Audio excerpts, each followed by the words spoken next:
They said, no, tithing is still applicable today. They said, it's not part of the law. They said, because it existed before Moses, therefore it's not part of the law. So their idea, let me just use this pen as an example, okay? I got a pen here. Their idea, let's say this is a timeline, okay? This is a timeline. And their idea was tithing existed all the way through thousands of years, but the law, let's just assume this represents the quote-unquote law of Moses, okay?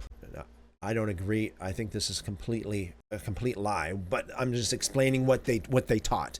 They said, well, the law of Moses, well, this only existed during a certain time frame, right?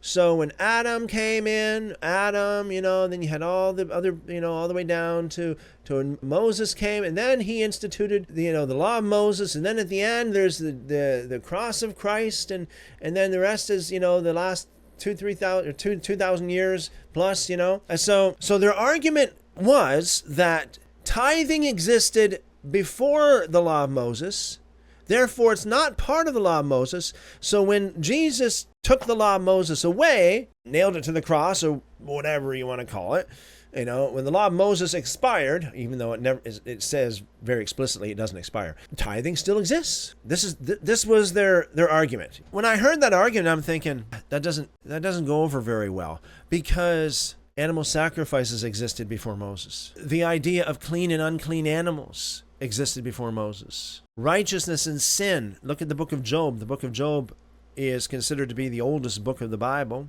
Job living sometime around the time of Abraham, long before Moses. Job, he knew what righteousness was, he knew what sin was, he knew what to sacrifice, how to sacrifice, where to sacrifice it, all kinds of stuff. Everything that the law would tell you, Job knew, the difference between righteousness and sin. So I thought to myself, wait a second, if this church is teaching that tithing is still in effect because it's not part of the law of Moses, because it existed before the law of Moses, then why don't they build an altar in the backyard? Because Abel had an altar, Noah had an altar, Job had an altar, Abraham, Isaac, Jacob had altars long before Moses.